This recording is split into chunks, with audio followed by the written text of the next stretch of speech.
अल्लाहुम्मा सल्लि अला मुहम्मदिन व अला आलि मुहम्मदिन व बारिक व सल्लिम अलैहि। तमाम स्टूडेंट्स को अपने channel study with Nasrullah Khan में खुश आमदीद कहूँगा।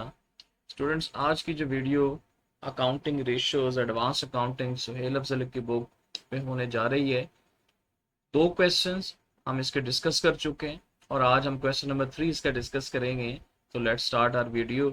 तो मैं आपके सामने स्टूडेंट ये सवाल पहले पढ़ दूं कि एडवांस अकाउंटिंग सोहेल अफजल की book question number 3 accounting ratios हमारा सवाल है। The following is the balance sheet of ABC enterprises limited for the year ended 31 दिसंबर 2010।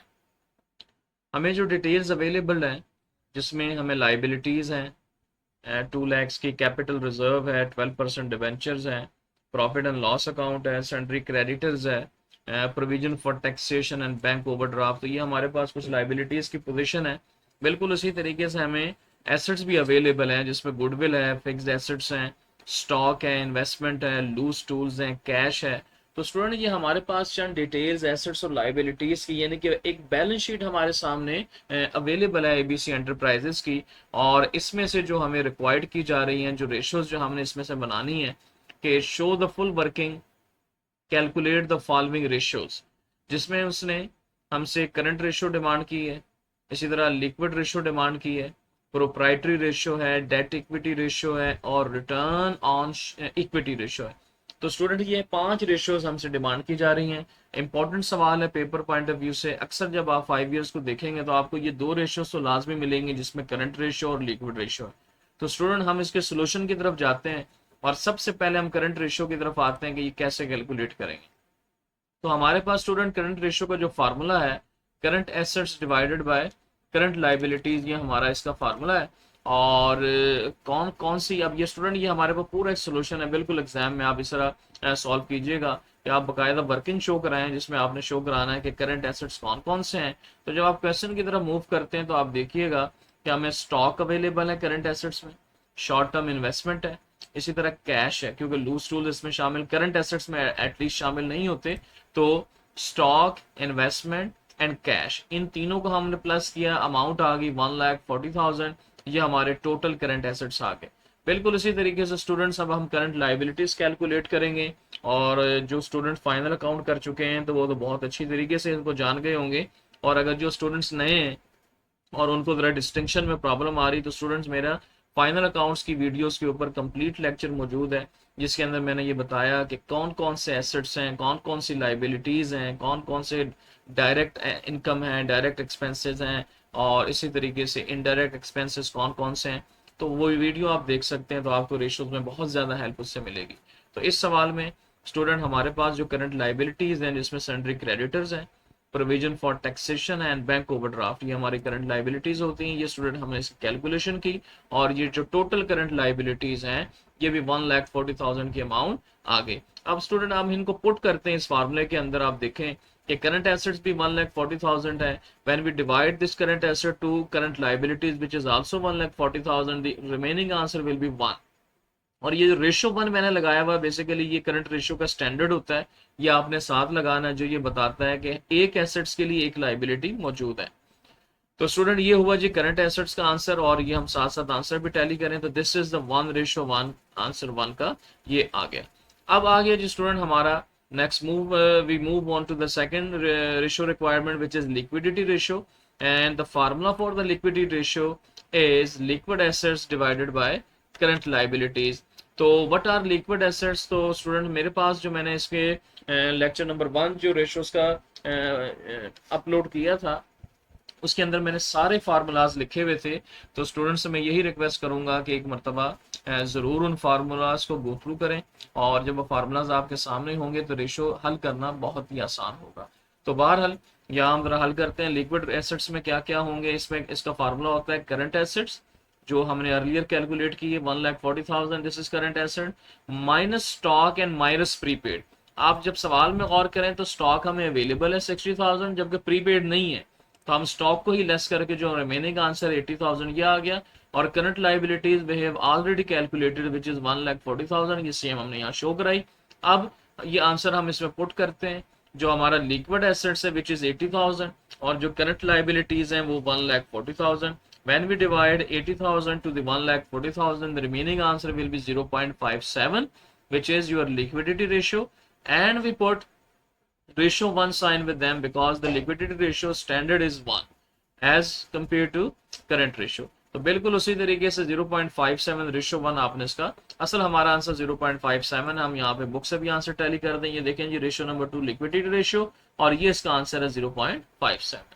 तो student let's move on to the third ratio, which is proprietary ratio.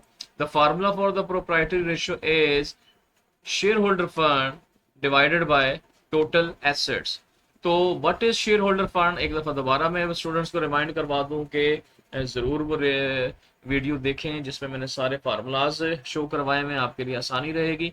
तो एक दफ़ा दोबारा हम यहाँ देख लेते हैं कि share holder fund, the formula is share capital amount is available which is 2 lakhs plus capital reserve. Any type of reserve will be added in shareholder fund, like capital reserve is available for 40,000 and plus profit and loss account, which is also given 60,000. When we sum up all of these three items, the total share capital amount will be 3 lakhs divided by total assets. This total assets is given in a question, which is 5,40,000, like this. All the total of this asset is called total assets. So 5,40,000 is your capital asset. When we divide shareholder fund, which is 3 lakhs, to the total asset, which is 5,40,000, the answer will be 0.55. And we also put ratio 1 sign with it because the standard of the proprietary ratio is also 1. So 0.55 is your proprietary ratio. This is your answer. Third ratio 0.55 proprietary ratio. Now student, we move on to the fourth ratio, which is debt equity ratio, and the formula for the debt equity ratio will be long term debts divided by shareholder fund. One thing must यहाँ पे मैं ज़रूर आपके साथ यहाँ पे share करूँ, because कि डेट इक्विटी रेशियोज के 3 फार्मूलाज हैं और तीनों से इसके आंसर्स भी अलग अलग आते हैं। तो अभी हम ये पहला फार्मूला इसका हम डील कर रहे हैं, तो जैसे जैसे हम आगे मूव करेंगे हमारे फार्मूलाज और भी आएंगे। तो long term debts divided by share holder fund, what is long term debts, in which long term debts includes debentures, mortgage and loan.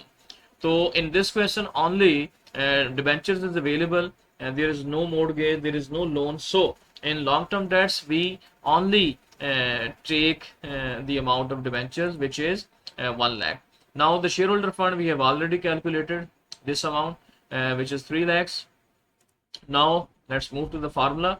Debt equity ratio is long term debts, which is 1 lakhs divided by shareholder fund, which is 3 lakhs. When we divide 1 lakhs over 3 lakh, the answer will be 0.33 ratio 1. Now we check the answer from the book. Debt equity ratio, which is ratio number 4, and the answer is ratio number 4 is 0.33. Now students, this is the last ratio of this question, return on equity ratio. The other name of this ratio is also return on shareholder fund. Student ये जरूर याद रखिएगा, return on equity ratio के 2 नाम है, इसको return on share holder funds भी कहा जाता है।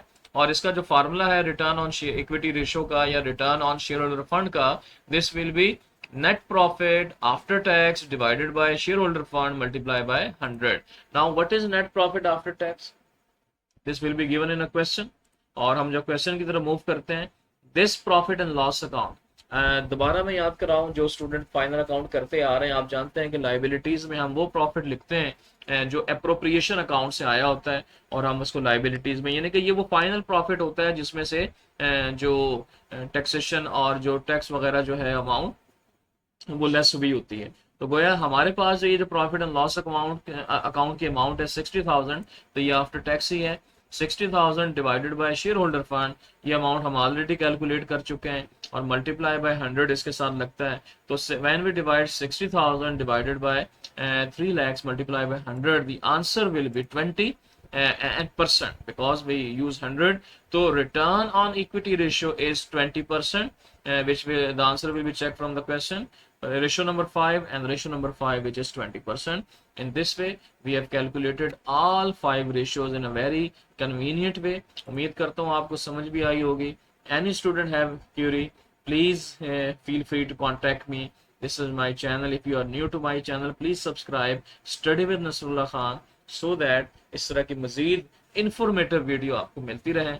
अगली वीडियोस तक के लिए मुझे इजाज़त दें। आपका होस्ट नसरुल्लाह खान अगली वीडियोस तक के बाद इंशाल्लाह आपसे ज़रूर मिलेगा। अल्लाह हाफिज़।